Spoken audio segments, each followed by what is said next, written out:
Olá pessoas, vamos lá.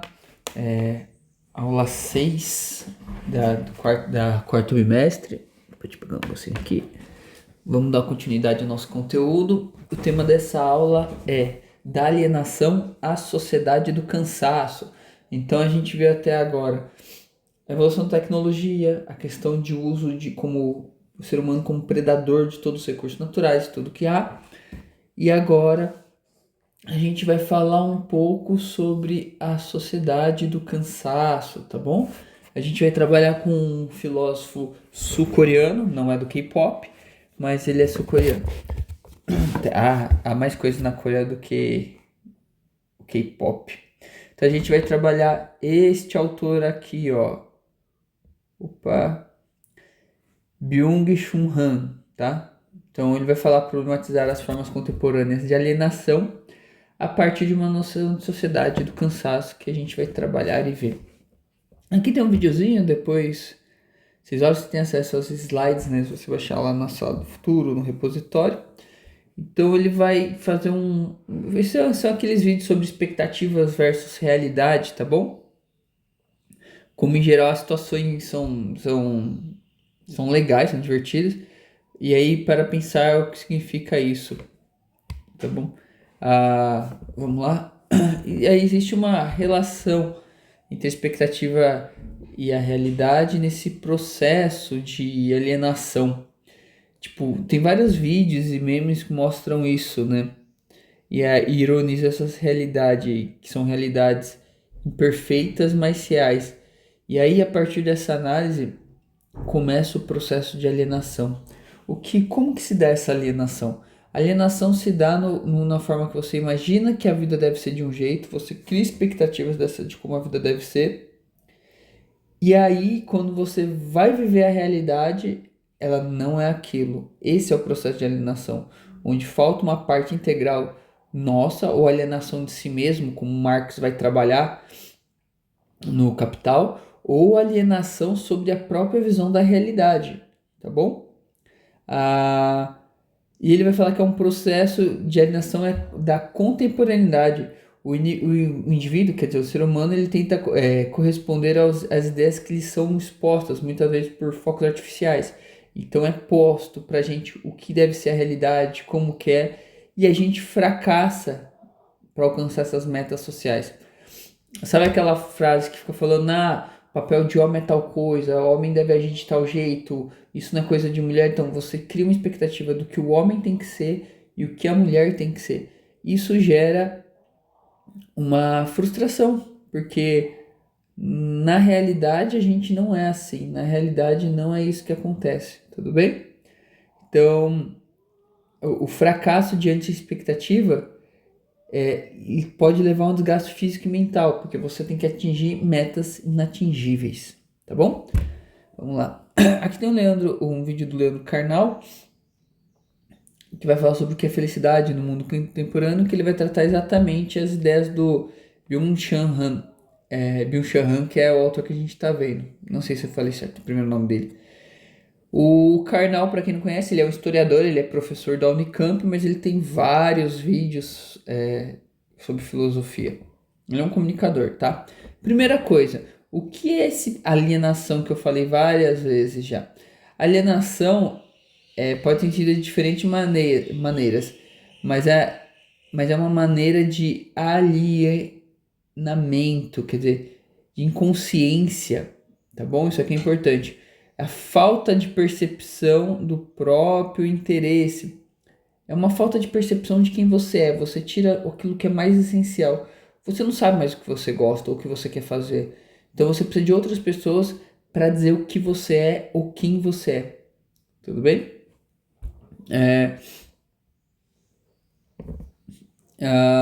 E aí no começo do século XXI, a ampliação da produtividade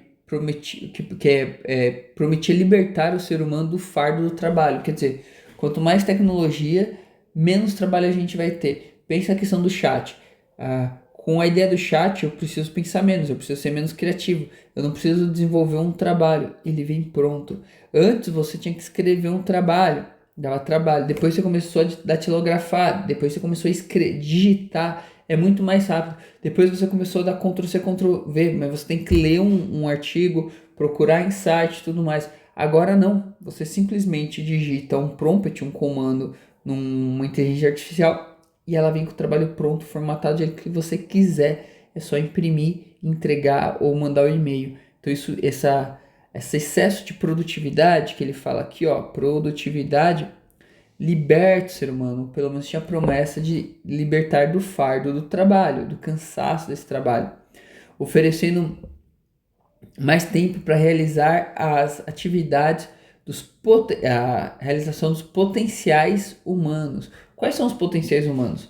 Lá na Grécia clássica, o Platão vai falar que trabalho vem de fardo, vem de trivalho, tá? É um trabalho feito para animais. Quem carrega peso? Animais. Por isso que trabalhos que levam a carregar peso, fazer esforço, era tido para pessoas inferiores, para escravos ou animais. O trabalho propriamente do ser humano evoluído é o racional, você conversar, sentar e tudo mais. Tudo bem? E a ideia é isso. O potencial do ser humano é fazer filosofia, fazer arte, fazer música, pensar política. A política é uma atividade própria do ser humano. É ser racional. E aí, as atividades maçantes que são mecânicas ou técnicas, por assim dizer, de realizar trabalhos braçais, seria inferior. As tecnologias vieram para a gente libertar disso. Você não precisa mais mexer massa. Você tem uma betoneira, ela faz isso pra gente, tá bom? O exemplo é esse. Mas, no entanto, a expansão da lógica produziu aspectos da vida, gerou uma nova forma de alienação. Por quê? Pensa mais uma vez no chat. Uma vez que a tecnologia não libertou, me tornou escravo. Eu não sei fazer mais uma pesquisa sem isso. Eu não sei fazer. Talvez você seja a última geração do ensino médio que vão lembrar como faz isso. Não que vocês façam, mas saber. Porque se isso não for trabalhado antes, você vai ser assim, pô, por que eu tenho que fazer isso se tem a ferramenta? Não é não usar a ferramenta, é saber como fazer. E a gente vai perdendo essa habilidade. Então você perde aquilo que é próprio do ser humano. O pensamento crítico, por assim dizer, o pensamento criativo de você fazer humano. Fazer música, jogando uma pro chat pedir para você fazer música, pô, você tá tirando o ato de criar, tá bom? Então essa promessa de liberdade tornou a exigência por um desempenho excepcionalmente contínuo. Então assim, olha o problema. Uma vez que você tem essas tecnologias, elas facilitam o trabalho, você foi obrigado a fazer, dá para fazer, então você tem que fazer cada vez mais. A produção fica cada vez mais, não perdendo na inteligência, mas uma vez que você tem as ferramentas, a produção cresceu. Pensa a postagem em rede social. Você tem que postar e postar e postar. Cada vez mais você tem que postar. Por quê? Porque senão você sai da visibilidade da timeline dos outros. Então, a facilidade de comunicação, a facilidade de postar, a facilidade de ser visto, criou uma necessidade de você nunca parar de fazer isso, né? Aquilo que era para libertar se tornou uma obrigação. Antes, produzir um artigo acadêmico, por exemplo, era um trabalho demorado, demorava anos. Agora você tem que aumentar a produtividade, você tem que estar sendo visto a todo momento, tá? E aí o Han, né, esse autor sul-coreano, ele fala que essa alienação, ela produz, passei aqui. Essa alienação, ela produz indivíduos submetidos a uma autocobrança constante e presos a buscas incessantes de produtividade. Quer dizer o seguinte, a gente não pode parar de produzir. A gente tem que sempre estar tentando se melhorar. E uma autocobrança. Aquela pessoa que para um tempo, descansa, produz o que os gregos vão chamar de ócio produtivo. É aquele momento que você para pensar, mas não está produzindo. Você está imerso em si mesmo para pensar, resolver um problema. É tipo aquela coisa que coach fala, input e output, né? Input, output, in, dentro, out, fora. Então você tem aquele momento que você tem que voltar para si mesmo, pensar as coisas sem produzir nada e depois fazer. Mas existe uma autocobrança de uma constante processo de produtividade. Então você sempre tem que estar fazendo alguma coisa. Em vez dessa tecnologia libertar o ser humano, tornou ele mais prisioneiro. Então a gente acha que está se libertando porque, sei lá, nossa, ó que legal, eu tenho um celular e agora eu posso ficar conectado 24 horas, eu posso falar alguma coisa. Cara, você não pode sair de casa e se as pessoas não te respondem na hora, você fica louco. Vocês não lembram que vocês eram pequenos, mas antes do celular ser tão popular, você saía de casa e saía. Sua mãe não ia falar com você. Você falava, ah, eu vou para tal lugar. E você contava que a pessoa ia para esse lugar. E a gente falava assim, ah, quando chegasse, quando der, me liga, acha um orelhão. Ou quando você vai para a escola, você ficava horas sem falar com seus pais, ou com ninguém, você falava com as pessoas que estavam lá, né? Então você chegava na escola, sei lá, você dava de manhã das 7 ao meio-dia, se você voltava para casa, sei lá, 1, 2 da tarde, era o horário que você ia falar com seus pais e contar as coisas. Então a gente é preso. Essa tecnologia que era para facilitar a comunicação nos tornou escravos, porque se alguém visualiza e não responde num tempo que a gente coloca X, isso deixa a gente maluco, tudo bem? E aí ele termina essa parte, a gente já com isso o século, aqui no final, né? A expectativa, porque a expectativa inicial de emancipação, lembra, emancipação é libertação. Quando você fala que uma criança é emancipada, é que ela não responde, não precisa responder mais aos pais, ela responde por si mesma. Mas esse lugar de emancipação deu lugar a um sujeito cansado, solitário e vítima de doenças neurais. Por quê? Essa pressão de estar constantemente sendo visto, produzindo e tudo mais, gera um cansaço, tá? Esse é o Byung-Chul Han, né? Perceba que ele tá vivo ainda, ele é de Seul, que é a capital. Eu não lembro se Seul. Deixa eu ver aqui. Seul é a capital da Coreia do Norte, do Sul? É a capital. É que tem uma cidade famosa que a gente acha. Ah, é na Austrália, desculpa, na Austrália. Sydney não é a capital da Austrália, apesar de ser a cidade mais famosa, tá? Que nem o Rio de Janeiro não é a capital do Brasil. Então, Byung-Chul Han ele desenvolve um conceito de sociedade do cansaço para descrever essa exaustão, da pressão de produtividade e outra, não só a produtividade, mas um aperfeiçoamento constante, onde a gente tem que estar a todo momento produzindo algo ou sendo a melhor versão de nós mesmos. A gente não temos a opção de curtir o momento que nós nos encontramos. Vamos ter que toda hora ficar melhorando aquilo que a gente já tem, tá? Na sociedade contemporânea, essa é a pressão. E aí, essa sociedade do cansaço, os indivíduos, eles não são mais controlados por normas externas, mas sim pela autoexploração. Quer dizer, olha isso aqui que legal que ele fala. Autoexploração. Antes, o que ditava que você tinha que fazer? As regras e as normas. Agora não. Imagina só, você quer se preparar para prova pro vestibular, alguma coisa do tipo. Quanto tempo você tem que estudar? Aí alguém falou assim: o legal é você estudar 1 hora, fazer um intervalo e tudo mais. Se eu tô pensando que você quer fazer uma coisa excepcional, a gente fala: não, eu tô perdendo tempo. Se eu parar de estudar 1 hora, parar 15 minutos para refrescar a cabeça, eu tô perdendo tempo. Ou dormir 8 horas por noite. É perda de tempo, porque eu tenho que produzir, eu tenho que fazer normal. Mas quem que te falou? Todo mundo tá falando que você tem que dormir bastante. Médicos, cientistas falam que é isso. Mas você não pode, porque existe uma pressão interna, também externa, né? Para você sempre estar produzindo. Você tem que ser bom, você tem que ser o melhor e tudo mais, e você não pode perder tempo, tá? Isso é uma ideia do neoliberalismo, tá bom? Que ele reforça essa lógica de transformação de cada pessoa em um empreendedor de si mesmo. Sabe aquela ideia de coach? Seja gerente de si mesmo, seja dono de si mesmo, tenha seu próprio negócio, faça as coisas acontecer. Essa crítica que vocês têm, por exemplo, com o CLT. Ah, você CLT é trabalhar muito e ganhar pouco. Não, gafanhoto. Quem trabalha muito pode ganhar muito, mas quem trabalha pra caramba também é chefe. Não é falando que, nossa, tadinho dos capitalistas. Não, não é isso.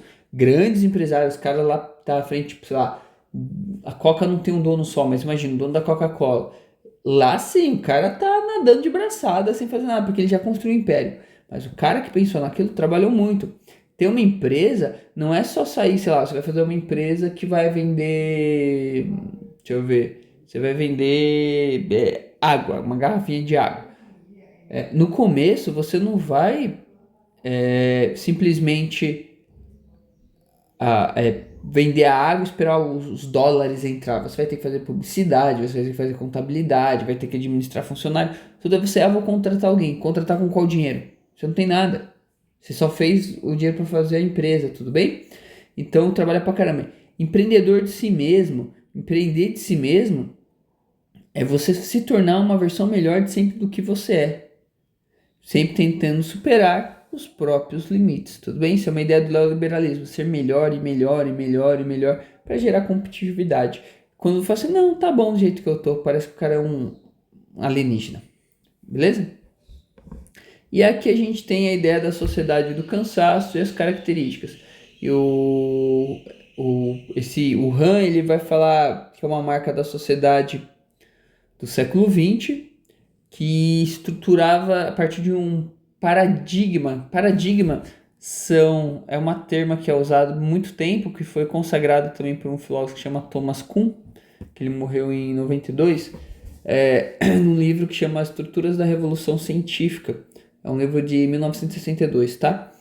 Paradigmas são soluções modulares, quer dizer, são soluções, modelos de soluções, que por um tempo não determinado, mas por um tempo, ele apresenta algumas soluções que são exemplares, quer dizer, faça assim que dá certo, tá bom? Então ele vai falar que durante essa sociedade do século XX, ela apresenta estruturas sobre paradigmas imunológicos, né? Como funciona a questão de imunologicidade. Lembra que ele usa, olha aqui embaixo, ele vai usar exemplos de infecções, enfermidades, tá bom? Ele vai usar esses paradigmas para fazer uma analogia. E ele vai falar que no século XX sempre houve uma ideia em torno da defesa de um contra o outro, tá ligado? Então assim, a questão de quem é meu inimigo é o outro, o inimigo estranho, diferente. Então no século XX, meu inimigo era o outro que estava fora, ele estava ganhando de mim. Já no século XXI, a sociedade do cansaço, o risco vem do próprio indivíduo. Então, no século XX, acreditava assim, se você não foi bem sucedido, é que alguém foi melhor que você. No século XXI, se eu não fui bem sucedido, o problema está em mim. Então, eu tenho que fazer melhor, eu sempre posso chegar mais longe. Aqui não. No século XX existe alguém melhor. Século XXI, eu sou o melhor e se eu for, eu perdi para mim mesmo. Tá bom? São duas formas de ver o problema, as duas problemáticas. O que se explora nesse final, e se esgota sob uma pressão constante de desempenho e de produtividade.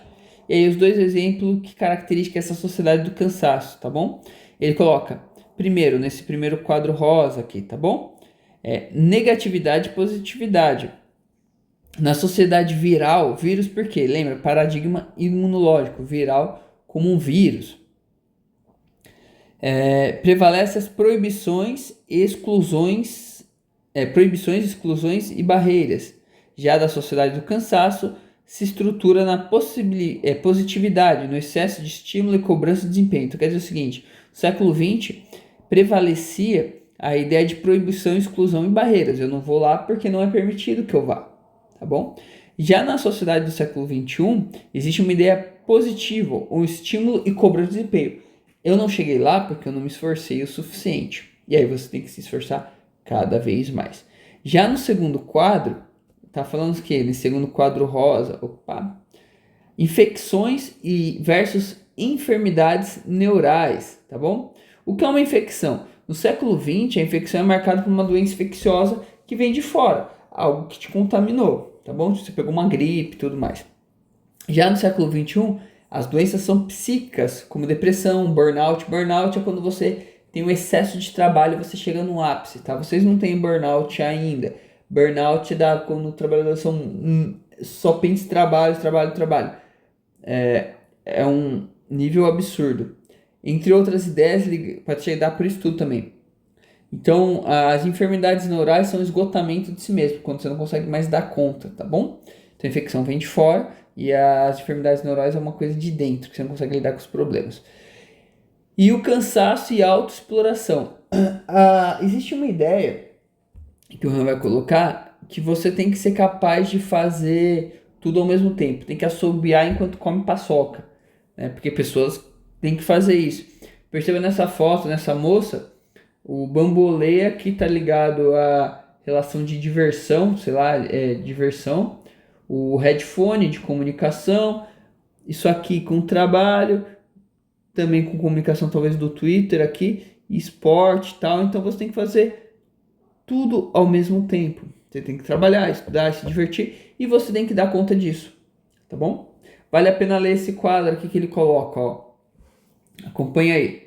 O excesso de trabalho e desempenho agudiza, quer dizer, agudizar é tornar mais evidente, deixar mais. Não é evidente. Uma autoexploração, então quer dizer, você se explorando ao máximo. Essa é a mais eficiente que uma exploração do outro. Quer dizer, eu não posso me livrar de mim, eu posso fugir do outro, eu posso fingir que eu não tava que eu tava trabalhando e tal, dar desculpa, sei lá, de qualquer uma. Tinha muito funcionário que dá desculpa, vou no banheiro e enrolava e tal. Mas você não pode fugir de si mesmo. E a cobrança é de si mesmo, tá bom? E aí ele vai colocar, pois caminha de mãos dadas com o sentimento de liberdade. Então você acha que você é livre quando você conseguir fazer tudo. O explorador é ao mesmo tempo explorado. Eu me exploro e eu sou explorado. Agressor e vítima, não podendo mais ser distinguidos. Antes eu tinha ideia, meu patrão me explora, meu professor me explora, alguém me explora. Agora não. Eu tô fazendo, eu tô me sujeitando a certas circunstâncias porque aprendi que é correto, é a nova visão de mundo, tá bom? Tá bom? Essa essa autorreferencialidade gera uma liberdade paradoxal. Lembra, na outra aula também surgiu essa palavra, paradoxo, que é uma coisa que, tipo, seria algo, mas parece que é outra coisa. Em que virtudes das estruturas coercivas, que é aquela que te oprime, lhes são inerentes, se transformam em violência. Então essa cobrança gera uma violência. Os adoecimentos psíquicos da sociedade de desempenho são precisamente as manifestações patológicas dessa liberdade paradoxal. O que é essa patologia? São isso que ele falou aqui, né? Burnout, depressão, doenças psíquicas, esgotamento. Isso gera a consequência dessa pseudo-liberdade, onde você acha que é livre, mas você tem que dar conta de um monte de afazeres. E cada vez mais vem essa cobrança. Você não pode ser bom só numa coisa. Você tem que ser bom em várias. É meio aquele ideal de homem de filme americano, sabe? O cara, ele é um médico de sucesso, mas também ele é um ótimo cozinheiro, porque ele vai chegar em casa, vai fazer porque ele é muito romântico, porque ele consegue fazer um plantão de 12 horas trabalhando estresse, porque não é qualquer médico, é um neurocirurgião. Aí ele chega em casa, ele liga o som, ele vai fazer uma janta fenomenal para a mulher dele em meia hora, vai ser super romântico, vai ser um super pai, vai brincar com os filhos, só que 2 minutos depois coloca para deitar, porque os filhos são super entendidos, eles entendem que o pai tá cansado e tal. Vai ser um excelente amante e ele vai dar tudo e ele ainda tem um hobby dele e tal, porque ele é um atleta, ele é forte. Cara, não tem como. Então, é uma ideia construída da pós-modernidade que leva a um esgotamento das pessoas. Esse ideal inalcançável, tá bom? Aí aqui vem uma questãozinha, vamos lá. A ideia de que o explorador é ao mesmo tempo explorado, no pensamento de Byung-Chul Han, corresponde a qual perspectiva? Aí no primeiro quadro, da liberdade paradoxal, na qual o indivíduo se autoexplora acreditando estar livre, mas causa a si mesmo o cansaço e o adoecimento. Parece que é essa. Liberdade e produtividade que se satisfazem, obviamente não, né? Oportuniza a saúde e a relação mesmo quando o indivíduo é explorado de si mesmo. Não, não é essa, é a primeira, tá bom? De boa, facinho. Beleza, pessoas? Então, assim, juntando as duas aulas, nós temos a ideia de que, aqui a gente terminou, nós temos a ideia de que a sociedade, toda ideia, isso desde a aula 1 até essa sexta aula, toda essa ideia de exploração, toda a ideia de evolução tecnológica e tal, que era para nos libertar, promessa prometeica, lembra? Prometeu roubou o fogo para libertar os homens, e aí o ser humano acabou se tornando escravo de tudo isso que ele produziu. A gente não é mais senhor da tecnologia, a tecnologia se tornou quase uma vida própria. Ela criou mecanismos de funcionamento que estão além do que a gente pode controlar e o que a gente pode pensar. Tudo isso por causa de uma sociedade de consumo que tem que aumentar a produtividade. Eu pedi para vocês fazerem uma atividade para mostrar os impactos ambientais, soluções ambientais para alguns problemas e saíram soluções muito legais, mas vocês também viram que existem complicações, né? Talvez uma das melhores soluções que um monte de especialistas na questão estão falando, tanto psicológica como ambiental, poluição moral que a gente viu e poluição ambiental, seria uma parada, diminuir o ritmo, começar a pensar da forma diferente. Quer dizer o quê? Consumir menos, produzir menos, trabalhar menos, enriquecer menos, dar uma diminuída, porque a gente está evoluindo socialmente, temos coisas maravilhosas que aconteceram, mas isso está deixando a gente doente, tá bom? Então, gente, é isso. Tem uns minutinhos de aula ainda. Eu vou deixar aberto para vocês me fazerem perguntas e fazer as tarefas, tá bom? Façam as tarefas na sala do futuro. São 8 questões contando a aula. São 8 questões contando a aula 5 e 6. Então dá tempo de fazer. Tem uns pouco mais de 15 minutos aí para vocês fazerem, tá bom? Eu vou ficar no chat. Qualquer dúvida me pergunte, eu tô aqui. Faça as tarefas que vai contar também como nota, tá bom? Valeu, até mais. Então tô aqui no chat, vou só fechar a câmera aqui.